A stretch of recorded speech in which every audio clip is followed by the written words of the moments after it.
¿Cómo están todos? Bienvenidos a un episodio más de el video podcast de Fuera de la Tribu.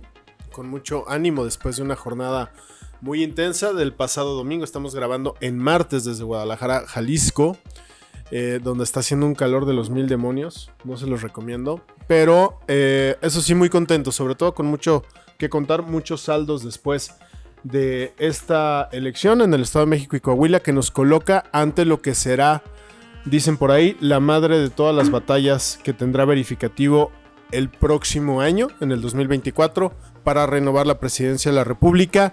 Me acompañan, empiezo por mi lado derecho, Saúl Garay. ¿Cómo estás, Saúl? Muy bien, un gusto acompañar por primera vez el podcast de FDLT. De mi lado izquierdo está nuestro queridísimo, lo vieron la semana pasada, nada más que la semana pasada llegó tarde, por eso no grabó. No, no es cierto. Y llegó medio crudo, por eso no grabó. Nuestro querido Víctor Suárez. ¿Cómo estás, Víctor? ¿Qué tal? Buenas tardes. Lo bueno se hace esperar, pero siempre llega. Muy bien. Carlos Iván Sánchez. Hola, ¿cómo están? Chido estar aquí otra vez. Y nuestra queridísima, es más, tú preséntate para que la gente te conozca, Leslie. Hola, ¿cómo están? Yo soy Leslie y soy la más bebé del grupo de la mesa de hoy. Muy bien. Tenías que decirlo. Excelente, pues démosle. ¿Quién quiere empezar? ¿Cuál es el saldo después del domingo? ¿Qué pasó? Ya vimos que ganó quien ganó, ya vimos que no ganó por lo que se decía que iba a ganar, que era una diferencia muy amplia. Al final no fue tanto, creo que quedó en 8 puntos, cerró el prep. ¿Y qué se viene en lo sucesivo? ¿Qué se viene con la alianza? ¿Qué se viene con Morena, las corcholatas y demás? ¿Quién empieza? ¿Quién dice yo? Que empiecen las damas, es más. ¿Qué les parece? Me parece bien. Bueno, pues creo que una de las cosas a analizar muy importantes es el tema de que ganó el abstencionismo. En Ciudad de México, bueno, en el Estado de México, un poquito más de la mitad de las personas que viven ahí decidieron no salir a votar. Incluso un porcentaje mayor de ese mismo porcentaje fueron los jóvenes que decidieron no salir a votar simplemente porque o no hubo propuestas o simplemente al ser solamente estos dos partidos políticos decidieron no salir. Creo que es algo que debemos notar nosotros, o por ejemplo yo como joven, que... ¿Cuántos años tienes, Leslie? Si 22, no es indiscreción. 22 años. 22 y al ser jóvenes tenemos una gran responsabilidad porque es decidir por nuestro futuro, decidir por qué es lo que va a pasar, qué es o quiénes nos van a representar, y el decidir no salir a ejercer un derecho creo que es un error. Sí llama la atención que haya sido tan baja la afluencia, ¿no? de electores en las urnas, pero ¿con qué tiene que ver esto? ¿Con la campaña? ¿Tiene que ver con la comunicación en la campaña? ¿Qué faltó? Bueno, creo yo que sobre todo en el Estado de México se caracteriza por siempre elecciones con baja participación. No me parece tan atípico que haya sucedido así. Además, veo dos campañas muy sosas, muy planas. No ocurren estos picos de la elección, no trascienden las propuestas, los debates no dan de qué hablar.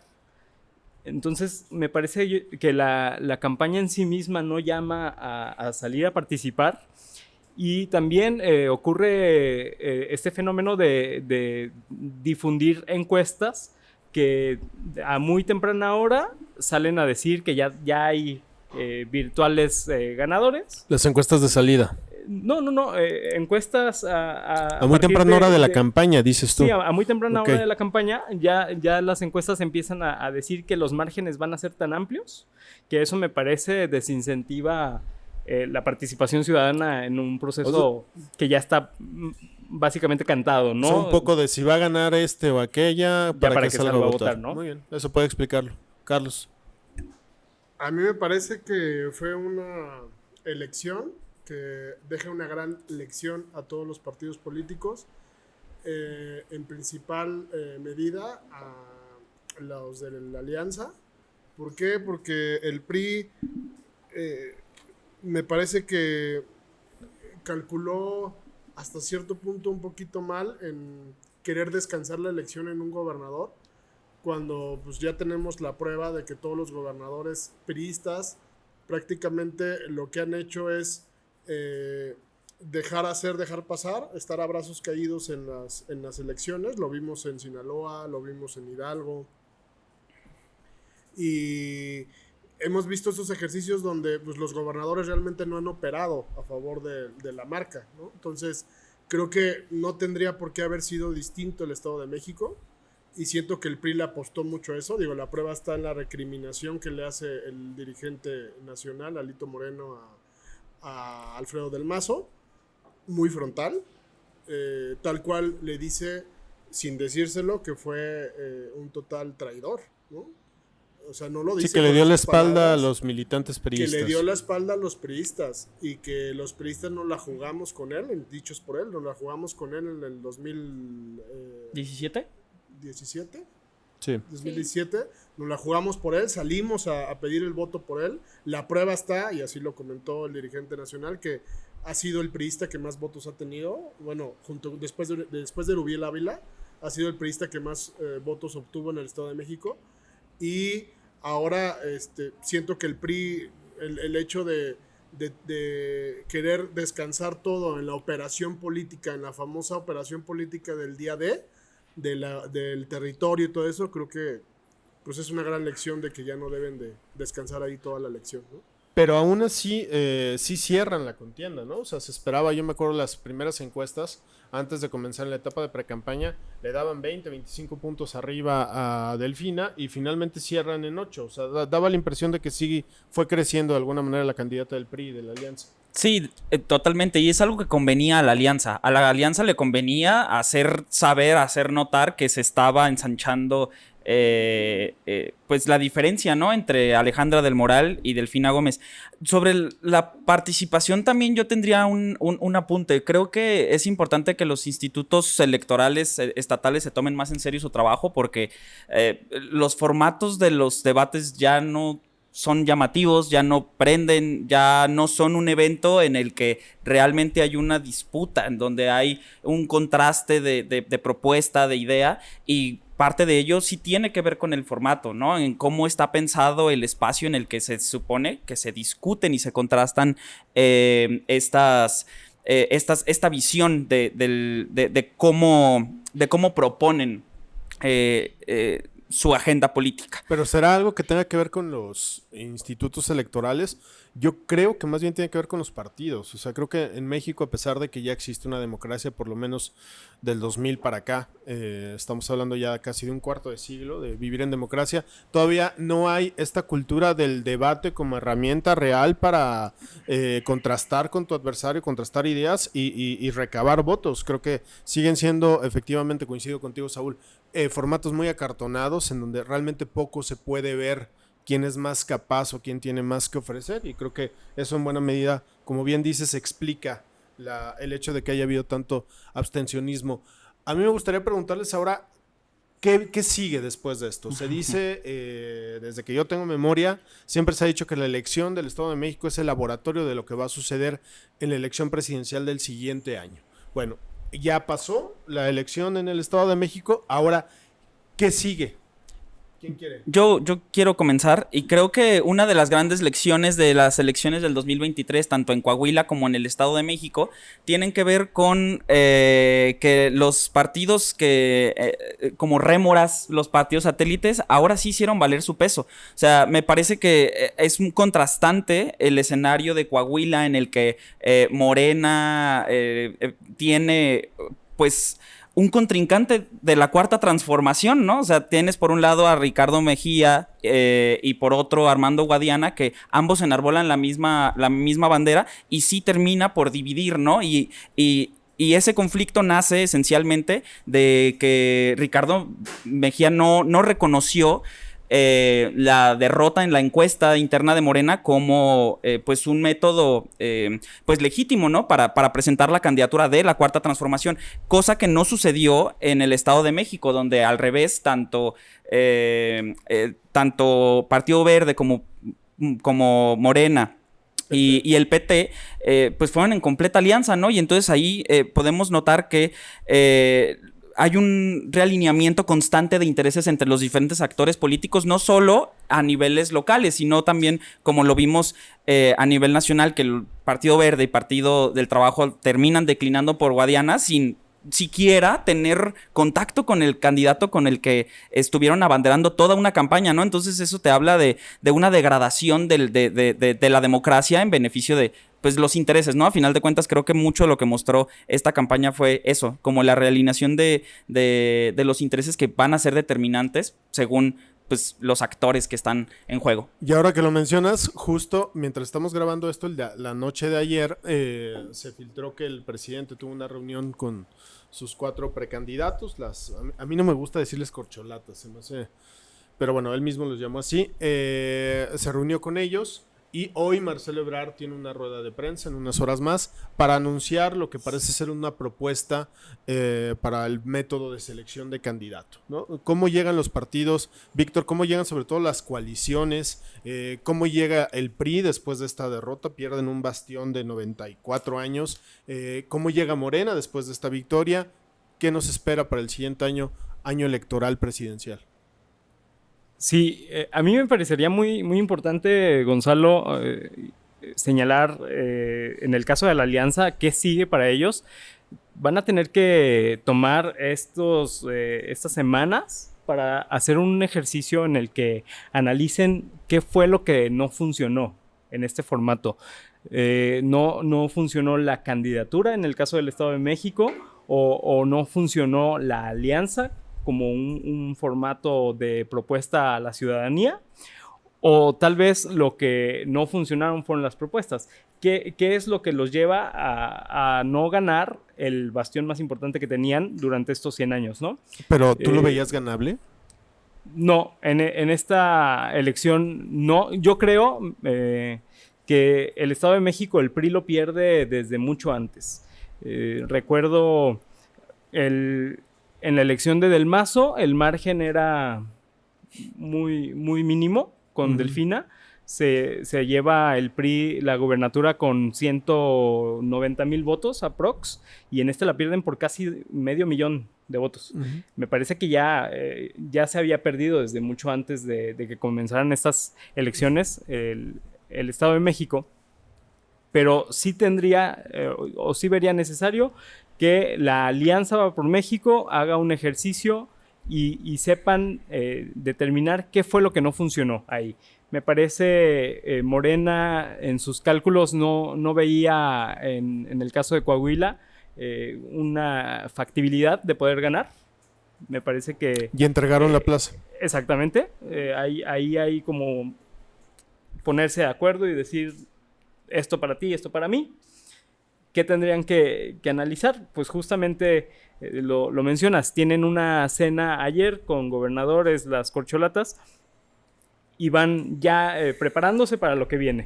Ellos, su qué sigue es continuar en la construcción del 2024, ya con la seguridad, con la certeza de que tienen un estado con un padrón de 13 millones de votantes.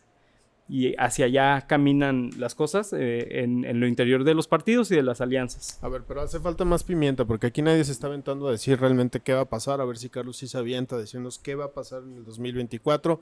¿Va a haber alianza o no va a haber alianza? ¿El PRI, PAN y PRD van a mantenerse juntos o no van a mantenerse juntos? ¿Qué va a pasar con Movimiento Ciudadano? ¿Qué va a pasar con Morena? Y lo que mencionaba Saúl, que se le sale de control en Coahuila, que el PT postula un candidato, el Verde otro. El Verde ya postuló también a su propia corcholata, que es el exgobernador de Chiapas, Manuel Velasco. ¿Qué va a pasar? Tú sí dinos. Yo creo que ahora, como lo comentó Saúl, que el PT y el Partido Verde ya hicieron valer lo que cuestan en términos electorales. Por lo tanto, van a vender caro los votos que le dieron a Morena, porque recordemos que si Morena hubiera ido solo en el Estado de México, no hubiera ganado. Entonces, PT y Verde, ahora ¿qué van a hacer? Creo yo que lo que van a hacer es en lo local, por ejemplo, en donde tenga mayor presencia el Verde y el PT, van a querer las posiciones para ellos, no van a querer negociar mucho o casi nada con Morena, a cambio de ir juntos en 2024 y evidentemente a Morena me parece que sí le conviene como a la alianza que MC postule un candidato a la presidencia. Creo que le conviene mucho más a Morena que a la alianza, pero en términos generales creo que si los naranjas deciden postular a alguien y no sumarse a la alianza como creo que va a suceder, va a ser muy interesante el ejercicio porque dentro de las corcholatas van a quedar heridos y esos heridos ya dijo la alianza que no va a aceptar a ningún herido. Entonces lo que va a suceder es de que siento que va a haber una decisión ahí en el morenismo que a final de cuentas va a fracturar lo que ahora está fisurado, se va a fracturar y que puede ser que en esa brecha encuentre camino a la alianza para, en lugar de que sea 8 puntos, la pueda cerrar la brecha a 3, 4 puntos. Está interesante. Entonces tú apostarías por la fractura en Morena. Sí. ¿Por el lado de Ebrard o...? Sí, una fractura pero interna que a la vez se va a... Que alguien va a capitalizar. Que alguien va a capitalizar, pero va a ser interna. O sea, no creo que vaya a haber ningún candidato corcholata en la alianza. Ok, perfecto. Bueno, si les parece bien, vamos entrando más ya a los temas de comunicación, que son los que nos ocupan. Leslie, me gustaría que nos dieras tu balance de toda la parte digital. ¿Qué pasó en torno a la elección? ¿Cómo se movieron? ¿Quién está comunicando, para ponerlo en una sola pregunta, quién está comunicando mejor a través de plataformas digitales? Si estamos haciendo esa pregunta, me parece interesante dejar a dos personajes que tienen algo que ver dentro de toda esta contienda. Y para empezar, Marcelo Ebrard, quiero dar el ejemplo. Creo que es el personaje político que tiene mayor peso en redes sociales y algo que me parece muy interesante es utilizar una red social que está dirigida a gente joven, como es TikTok. El contenido que sube este personaje es meramente para la gente joven. No hay nada en su feed que tenga relación a temas que le puedan interesar a una persona de 45, 50, 60 años, porque no utiliza esa red social. Y si se va a encaminar una contienda mediática en cuestión para ser un futuro presidente de México, si fuera a llegar a ser el candidato de Morena, creo que Marcelo Ebrard tiene ganado un porcentaje de las votaciones, nada más por utilizar una red social que es para jóvenes. Todo su contenido va dirigido para la gente joven, que es lo que creo que los partidos políticos se han olvidado en los últimos años, de nosotros como jóvenes, de comunicarnos a nosotros, porque quizá el porcentaje de jóvenes somos más de los que están quizá en un padrón electoral ya pues en otro base. Rango de edad. Exactamente, sí, claro. Entonces si muchos de los partidos políticos tomaran en cuenta ese tipo de cosas, quizá miniedades o nimiedades, como quieran llamarlo, creo que sería ganador. O sea, únicamente es utilizar esos formatos, utilizarnos a nosotros como jóvenes.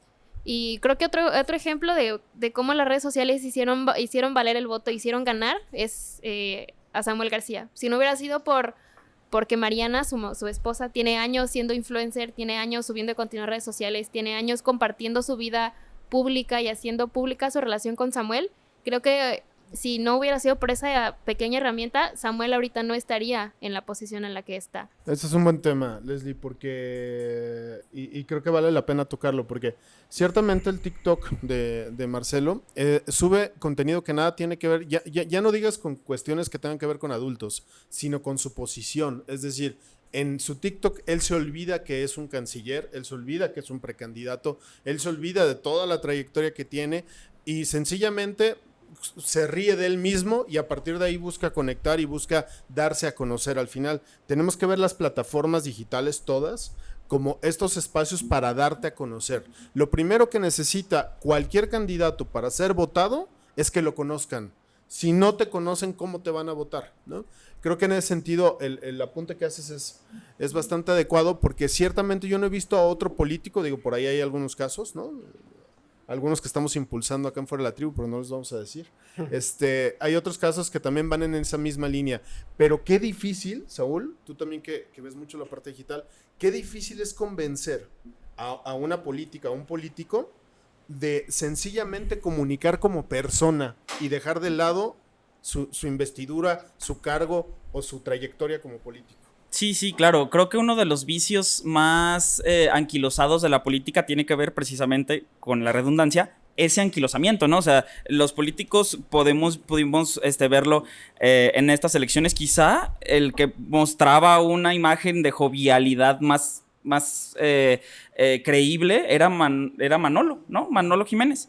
Pues realmente por su edad, pero el hecho es que, como dice Leslie, una parte esencial de quienes buscan posicionarse de cara a 2024, pues es la forma, ¿no? La forma de la entrega del mensaje, y ese mensaje, para llegarle a los jóvenes a través de redes sociales, necesariamente implica pensar en nuevos formatos, en nuevas formas de pensarse a sí mismo como persona para poder expresar nuevas cosas, ¿no? Porque al final creo que Armando Guadiana lo entendió, pero no lo ejecutó bien. Va a venir Peso Pluma, suena como una gran propuesta, pero en el fondo el mensaje de Guadiana más bien parece desesperado, ¿no? No suena como algo, primero, asequible, y segundo, en lo que él esté plenamente convencido, ¿no? Entonces, eso en cuanto a la forma, para empezar. Y en cuanto al fondo, creo que algo que pude observar en estas elecciones y que creo que va a seguir vigente al menos por los próximos meses, no sé si hasta la elección del 24, tiene que ver con la crisis de narrativa de la oposición. O sea, me parece que la 4T ha apostado a través de Delfina y de Guadiana y de Mejía Verdeja a un poco enviar el mensaje de que lo que buscan es profundizar a la cuarta transformación en los estados, y ese va a ser, creo yo, con sus diferentes estilos, el mensaje que las corcholatas de Morena lleven a todo el país, ¿no? Con su estilo, insisto, pero eso, el de la profundización de la cuarta transformación, continuidad. Que respecto a la aprobación que tiene la presidencia y las cosas que hace, a mí no me parece equivocado. Lo que me preocupa sobre todo es la oposición, es decir, me parece que el anti-amlismo no es una mala apuesta, porque pensando en otros ejemplos como el antibolsonarismo o el anti-Trump. El anti-Trump, o sea, con Fujimori, por ejemplo, en Perú. Creo que el anti-algo funciona, pero el anti-AMLO en México hoy no está funcionando. O sea, es un buen caldo de cultivo para lo que venga después del 2024, que se pueda capitalizar políticamente los errores del gobierno, pero hoy el anti-amlismo no me parece que esté permeando en el grosso de la población. Y por otra parte, me parece que el discurso de la profundización de la cuarta transformación sí está removiendo a las personas, sí les mueve a votar. Muy bien, qué buen apunte, porque la vez pasada, sí fue el episodio pasado que platicamos de que en las campañas políticas solamente hay de dos sopas, ¿no? O eres continuidad o eres cambio. Y dentro de eso, elegir que la estrategia correcta para tu candidato, dependiendo de dónde esté parado, si está buscando el cambio o la continuidad, es lo que marca la diferencia. En este caso, la candidata o el candidato de Morena, que apostaría por la continuidad, la tendría relativamente sencilla por, como bien apuntas, los números que tiene el presidente en popularidad y que han sido sostenidos y que, si me apuran un poco, han venido incluso a la alza en los últimos meses. De este lado de la mesa, ¿cómo lo ven? Dale, Vic. Yo veo una clara apuesta por Manolo de innovar, entre comillas, en cuanto a la comunicación de una campaña, porque veo diseños un tanto más frescos, veo más video, veo una etapa más bien una faceta del candidato cuando no es candidato y nos habla de sí. ¿Y a qué voy con esto? La comunicación política se rige bajo los mismos términos de toda comunicación que tiene que ver con entretener. Y más en este momento, ¿no? Que atravesamos. La gente entra a redes sociales, la gente consume simple y sencillamente para pasar el rato y para entretener. No quieren estar viendo pleitos, no quieren estar viendo mella, ni mucho menos, porque de eso ya hay mucho. Y esa es la apuesta que yo veo con Manolo Jiménez. En el caso de Alejandra del Moral, siento una campaña de comunicación muy lejana a la sociedad. Este rollo de decir yo soy valiente, y quedarse nada más ahí, no nos explican ni siquiera el por qué, o hay intentos de decir por qué eres valiente, pero va, creo, en contraposición a que tú eres la candidata del partido que gobierna actualmente, ¿no? Entonces ahí como que las cosas se oponen. Y es una campaña un tanto lejana porque el Estado de México es uno de las entidades con mayores índices de desigualdad, de pobreza, de inseguridad y demás. Y veo una candidata muy fresa. A ver, pero trasládalo ya, porque pues eso ya es capítulo cerrado. Trasládalo ahora, ¿no? Aprendiendo de esto que se hizo mal, digamos, en el periodo del Estado de México. Ahora, ¿qué tendrían que hacer mejor? ¿Qué no tendrían que volver a hacer, por ejemplo, en este caso, la alianza? Me parece que deberían, como dice Saúl, encontrar esas narrativas que radican básicamente en las causas, ¿no? O sea, los problemas ya están ahí. Ahora, ¿cómo podemos traducirlos del lenguaje de la sociedad al lenguaje del candidato y de vuelta otra vez a la sociedad, explicado en propuestas, explicado en porqués, ¿no? Y dejar de, como lo decimos mucho aquí en la empresa, dejar de comunicar los qués nada más y empezar a hablar del por qué hago lo que hago y qué es lo que me motiva. Me parece que en eso se queda muy corta la alianza, o sea, este odio irracional hacia López Obrador y salir a decir que el país va mal porque la financiera rural, porque los tratamientos para los niños con cáncer, los números en economía y demás no han funcionado. Porque no le están hablando al sentido de la gente, ¿no? La gente, lo podemos ver en las encuestas de aprobación de AMLO. Él es el objetivo número uno, pero él es estable en su aprobación. Y eso es un retrato de lo que piensa la gente, ¿no? El presidente está haciendo un buen trabajo, su desempeño en el gobierno ha sido bueno. Al menos eso opina la mayoría. ¿No? Eso dicen las encuestas. Y entre tanto, no dejen de atacar por ese flanco, no va a haber un cambio ni comunicativo ni electoral a la larga. ¿Por dónde le tendría que dar la alianza para marcar alguna diferencia en el 2024? Yo siento que deben de ser más finos a la hora de comunicar.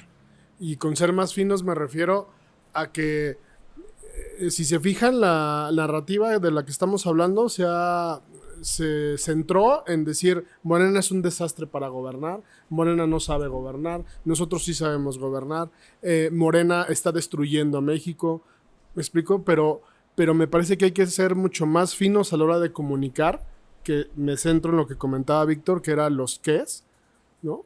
Todo esto que ha destrozado Morena en términos de narrativa, todas por ejemplo, las becas que ha quitado, los fideicomisos que ha totalmente desaparecido, los apoyos que ha hecho que se modifiquen en cierta forma, pero que dejaron de funcionar como antes funcionaban y a la gente les gustaba, o la gente estaba bien con ello.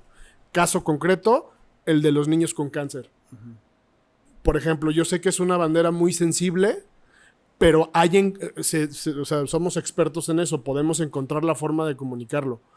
Pero siento que eso a la alianza le ha costado mucho trabajo el comunicarlo. Se ha centrado solamente que Morena destroza. Sí, ¿destroza qué? Específicamente que tenemos que ser mucho más finos en la comunicación y eso es lo que tendría que hacer la alianza. Me imagino incluso una campaña por región. Es decir, en el occidente, ¿qué ha suprimido la 4T? Ah, esto. En el centro, ¿qué ha suprimido la 4T? Ah, esto. ¿Me explico? Y hacer una campaña estratégica, pero inteligente y súper focalizada para cooptar a todos esos que son anti-Morena o que simplemente se ven desencantados por la marca, ¿no? Me refiero a Morena. El presidente de la República es otra cosa. Andrés Manuel es otra cosa porque se cuece aparte por toda la narrativa que ha construido a lo largo de los años. Pero me parece que Morena se puede atacar así, con bisturí, con los guantes bien puestos y con profesionales de la comunicación que puedan ayudar a los equipos de comunicación de los candidatos a poder desmenuzar todo eso. Y siento que eso le tendría que hacer falta y tendría que ya ponerse en ello la alianza. Fíjate que es importante lo que dices porque desde el 2006 que se postula a López Obrador, e incluso antes, en el 2000 que se postula para jefe de gobierno, siempre ha sido la estridencia como la base del contraste contra López Obrador.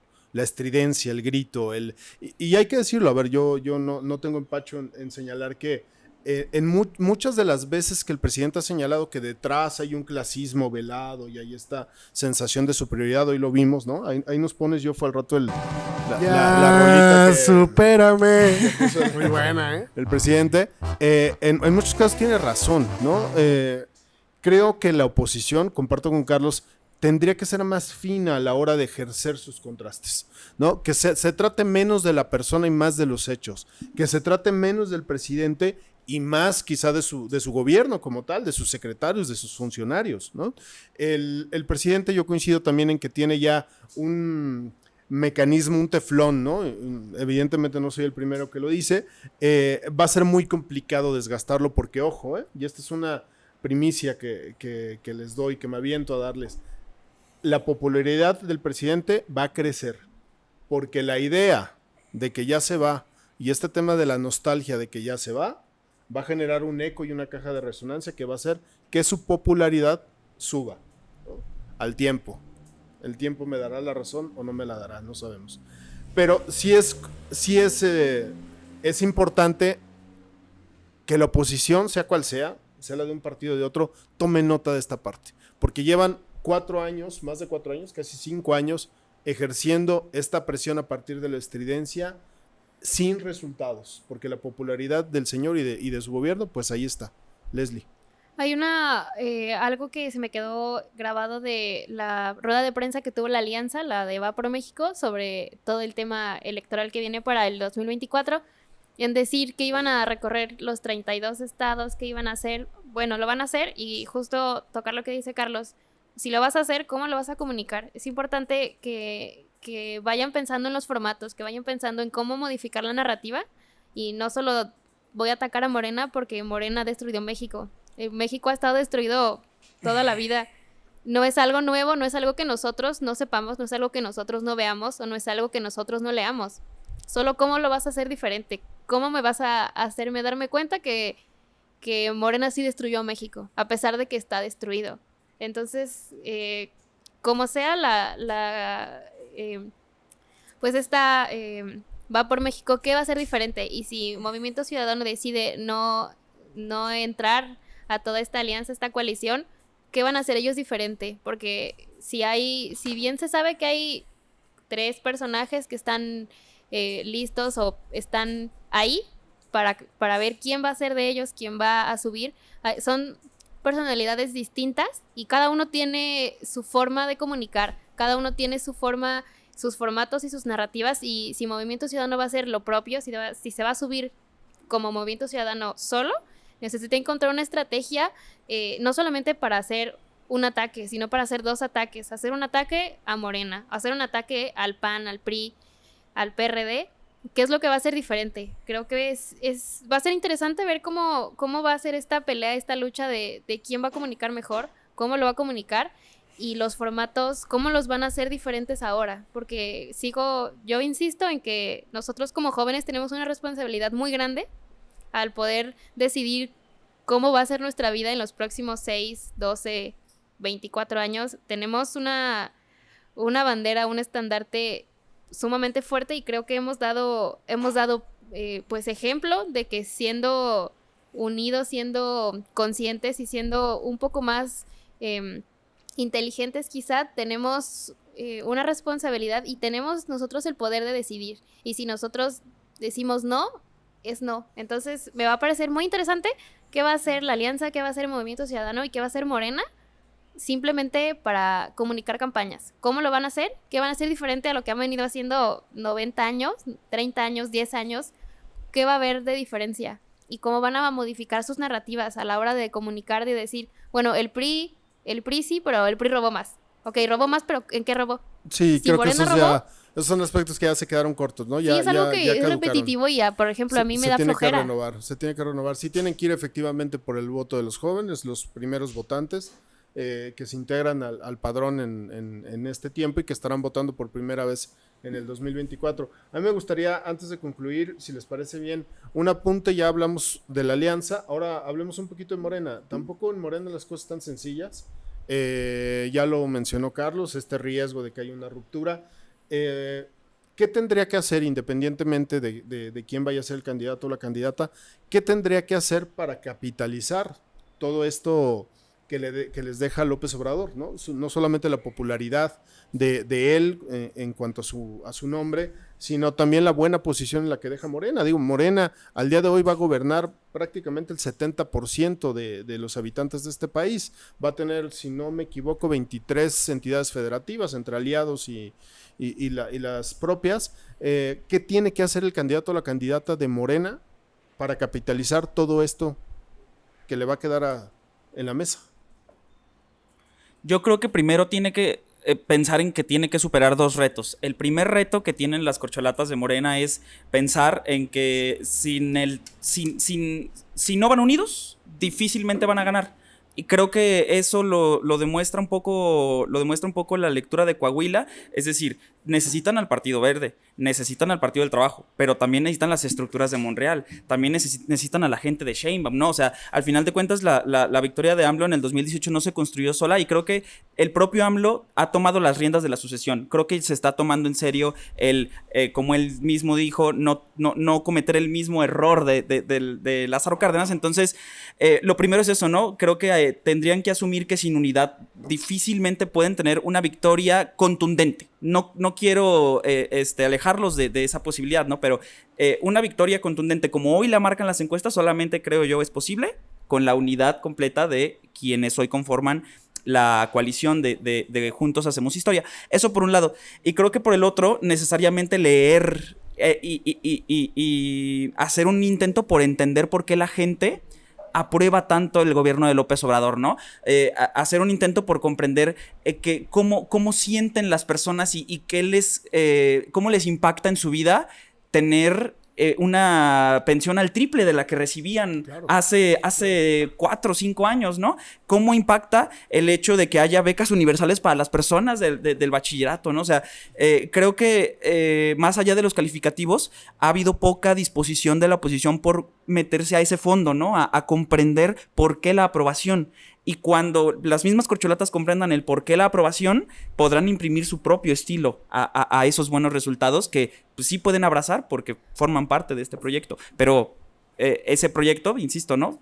Ya lo dijo Carlos, tiene riesgos de resquebrajarse, y esa tendría que ser la primera premisa a tener en mente. Muy bien, pues Leslie dice que buscar a nuevos votantes. Saúl dice que mantener la unidad. ¿Tú qué dirías, Carlos? Yo digo que tiene que aprender a darle a cada quien su coto de poder. Por ejemplo, hacer política. Dejarlos hacer política en beneficio de un proyecto común, que el proyecto común se llama Morena. Sin embargo, por ejemplo, yo he escuchado por ahí que a Adán Augusto le van a dejar operar todas las candidaturas federales, incluyendo las senadurías. Y eso va a ser su coto de poder. Es decir, él va a poder políticamente capitalizar. Si no queda él como presidenciable, va a poder capitalizar eso. Sheinbaum es la favorita, ¿no? Monreal, su coto de poder que tiene y mantiene en Zacatecas. Y quizá darle cierto control político en algunas dependencias de gobierno, ¿no? Y en el caso de Ebrard, es el que yo veo muy probable donde exista una fisura. ¿Lo ves más fuera de Morena que dentro? Sí, lo veo un poco más fuera. Ebrard no creo que se conforme con ser secretario de Gobernación. Tampoco creo que se conforme con continuar como canciller. Yo sí creo que él puede generar ahí un vacío en el área de Morena, porque no lo veo en términos políticos en el ajedrez. Víctor, el tiempo apremia, tu cierra. Me parece importante retomar un poco el debate de qué tienen que hacer en términos de comunicación. Morena, la 4T, los partidos aliados. deben entender el momento tanto político, social del país, como el momento de comunicación que atraviesa México, porque está por terminar el sexenio del Mesías. Por decirlo de alguna manera, López Obrador prometió mucho, se esperó mucho y estamos a poco tiempo de terminar. Y hay pendientes. Estamos en un momento en el que Morena gobierna el 70% del territorio y se acaban las razones por las cuales llegan al poder, ¿no? En teoría, si no, estaríamos hablando de que están haciendo un mal trabajo, ¿no? Porque al gobernar más, debería haber menos privilegios, debería haber menos neoliberalismo, menos corrupción y menos de todo lo que ellos acusan. Ya se debería más bien terminar esta narrativa de que las cosas están mal por culpa de ellos, porque ya son ellos quienes ocupan el poder. Uh-huh. Necesitan, a lo que quiero llegar, encontrar nuevas batallas. ¿Cuál va a ser el enemigo ahora? Claro. En lo comunicacional. Ya la mafia del poder ya no da. Ya no da porque, pues si hablas de la mafia del poder, tú eres la mafia del poder porque tú estás sentado en la silla. Encontrar nuevas batallas y sí, hacer llamados a la unidad. Porque me parece que en eso han fallado la 4T en continuar en esta brecha de dividir, romper todo constantemente. Me parece que por ahí está el camino en encontrar qué falta, cuál es el siguiente paso y hagámoslo unidos. Creo que daría por ahí la comunicación. Me suena porque, ojo, con López Obrador, se jubila López Obrador y con él se jubilan sus villanos. Totalmente. ya no van a ser los mismos. Muy bien, pues les agradezco mucho, muchas gracias a todos los que nos ven y nos escuchan. Estamos en plataformas, próximamente en Spotify, si no es que ya, ahí chéquenlo. Y en todas nuestras redes sociales. Muchas gracias, Leslie. Muchas gracias a ustedes por darme la oportunidad. Muchas gracias, Carlos. Gracias a todos. Gracias, Vic. Gracias. Saúl. Gracias por escucharnos. Gracias a Yofu, nuestro productor, que usted no lo ve, pero ahí está presente. Y gracias a toda la tribu que está aquí alrededor de nosotros. Somos un gran equipo de trabajo. Gracias. Gracias.